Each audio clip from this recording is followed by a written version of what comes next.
Puerto Rico summit wasn't just for the members. We invited the whole family. It's our annual event that includes husbands, wives, and children. This year, Dan even brought his mother-in-law for babysitting duty. We have members flying in from Boise, Vegas, Charlotte, Philadelphia, New York, New Hampshire, Chicago, even Ottawa, Canada. The Family Summit isn't your typical corporate retreat. We don't have keynote speakers or name tags. It's just our members spending time together, sharing with each other what's actually working.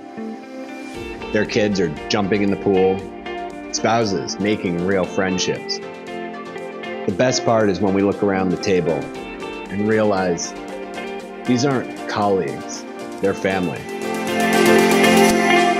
Every year we host our Family Summit in January, right after the holidays. It kicks off the new year in the sunshine. We stayed at the Grand Hyatt Resort, which meant long afternoons by the pool, playing games and having fun.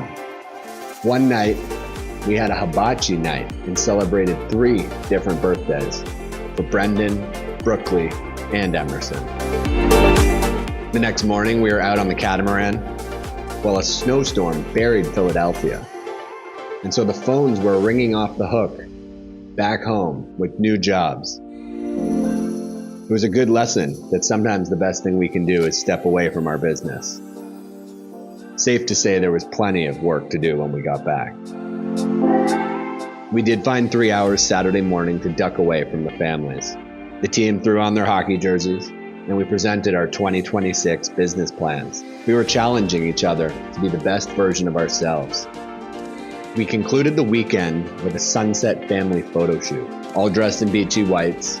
Even Peak Mountain Dog made an appearance. Peak Alliance was built for this, to make sure the next generation of restoration leaders grow up knowing each other by name. We're keeping family business in the family.